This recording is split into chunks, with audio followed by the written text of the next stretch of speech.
Muito bom dia, meu irmão, minha irmã, você que me acompanha por esse canal de evangelização diaconal para toda a igreja. Hoje chegamos à sexta-feira da 33ª semana do Tempo Comum. O evangelho será Lucas, capítulo 19, do 45 ao 48. Façamos juntos a leitura do Santo Evangelho. O Senhor esteja convosco, Ele está no meio de nós. Proclamação do Evangelho de Jesus Cristo, segundo São Lucas. Glória a vós, Senhor. E entrando no templo, começou a expulsar os vendedores, dizendo-lhes: Está escrito, minha casa será uma casa de oração. Vós, porém, fizestes dela um covil de ladrões. E ensinava diariamente no templo. Os chefes dos sacerdotes e os escribas procuravam fazê-lo perecer, bem como os chefes do povo, mas não encontravam o que fazer, pois o povo todo o ouvia.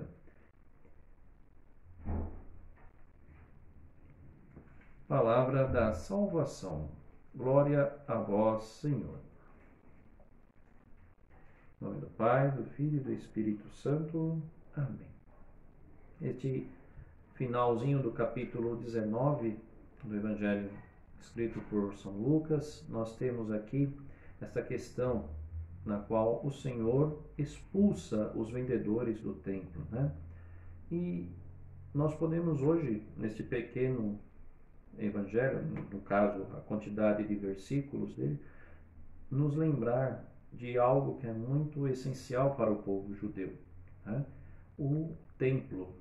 O templo representa ali a presença de Deus, né? Deus perto do seu povo, Deus cuidando do seu povo, Deus ensinando o seu povo, Deus se manifestando ao seu povo, ao povo de Israel.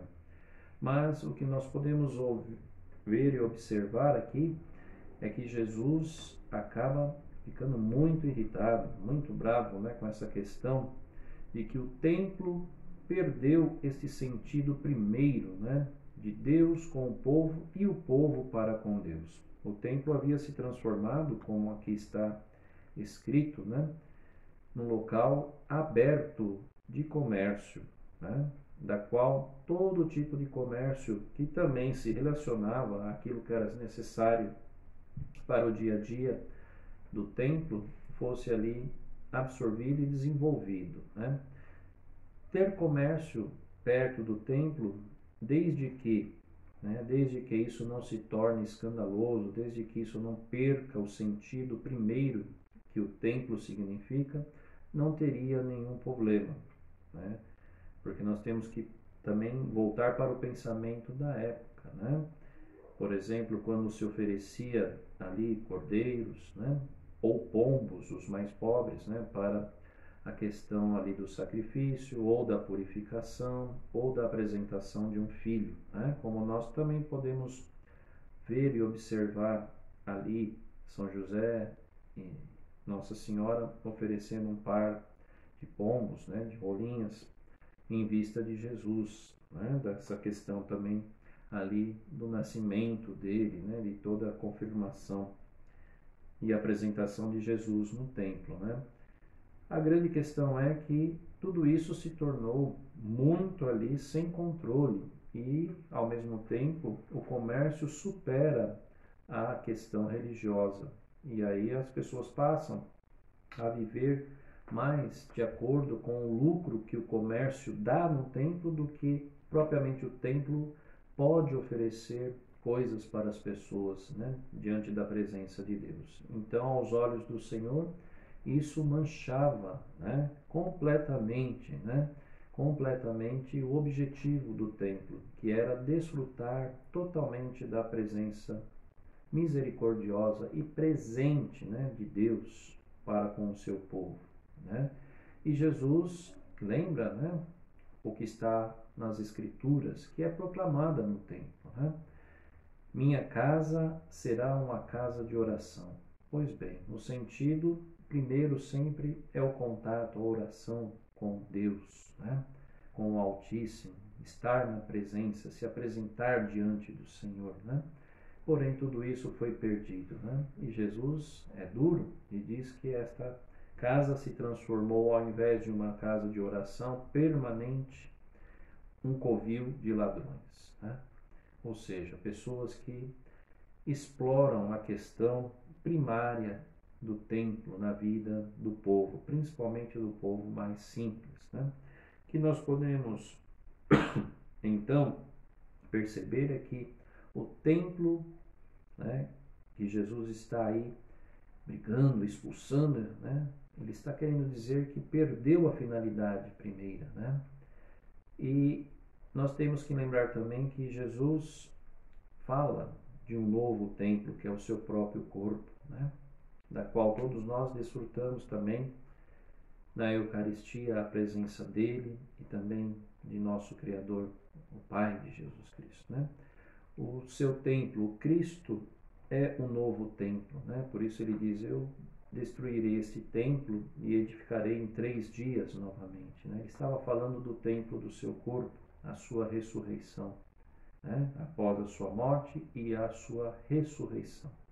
Pois bem, e para nós hoje, qual é a finalidade do templo, da qual hoje nós chamamos também igreja, né? Qual a finalidade? Será que essa finalidade está sendo bem vivida por cada um de nós? Nós estamos vivendo dentro do templo, se relacionando intimamente com Deus, que é Pai, com o Filho, nosso Salvador, e com a força do Espírito Santo e com toda a comunidade, crescendo junto com eles, ou também temos outras finalidades para quando vamos à igreja? Pois bem, fica aí esta pergunta, né? A casa, como diz o Senhor, a casa de meu Pai é uma casa de oração, né? E a casa do Filho, da qual o Pai também está ali, totalmente presente no Filho, né? Com a força do Espírito Santo, também continua sendo essa casa de oração, de comunhão, de aprendizado, de santas leituras da palavra, principalmente dos evangelhos, mas de toda a Bíblia, né? Façamos nós também, mesmo em vista de tantos desafios que nós observamos nas pessoas que não vivem, talvez muitas vezes isso, essa relação, né, com a igreja e dentro da igreja, pegamos agora o exemplo de Cristo, né? Ele continuava e ensinava diariamente no templo. Nunca percamos o sentido, pois Cristo sempre ensinava no templo, porque via no templo estar próximo de seu Pai. Estando próximo de seu Pai, ele podia mostrar, revelar, ensinar, né? Educar o seu povo e levando ao Pai, né? Nós também temos que ter essa persistência de estar com essa, vamos dizer, premissa de estarmos na igreja com este conceito, né? Com esta ação do próprio Cristo, né? Lá o encontramos, e o encontramos também no meio de nós, né? No nosso templo particular também, que é o nosso corpo, que deve ser sempre bem cuidado, como também é bem cuidado a igreja, o templo físico. Amém. O Senhor esteja convosco, Ele está no meio de nós. Abençoe-vos Deus Todo-Poderoso, Pai, Filho e Espírito Santo. Amém.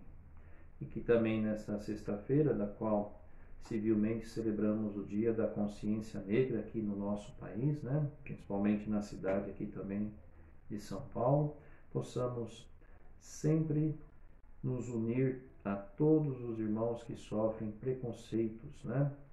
Principalmente os irmãos que são negros. Ora, mas o preconceito também atinge a tantas outras pessoas, né? A nossa posição como cristãos é de que todos somos iguais, irmãos e irmãs, sempre. E que longe de nós este pecado gravíssimo, social, vamos dizer, de preconceito, de falar de preconceito, de sentir, de desejar para as pessoas um olhar preconceituoso, nada de fazer mal a ninguém, né? Nada de fazer mal a ninguém através de achar que é superior por causa da cor da pele ou dos pensamentos ou qualquer outra coisa que seja. Nunca. Em nós cristãos somos todos filhos e filhas de Deus, iguais plenamente em tudo, né? Que possamos, então, cada vez mais evitarmos, né? E sermos firmes no combate ao preconceito, né? De todo e qualquer tipo, contra nossos irmãos e irmãs, sejam eles negros, índios, brancos, né? Somos uma única questão.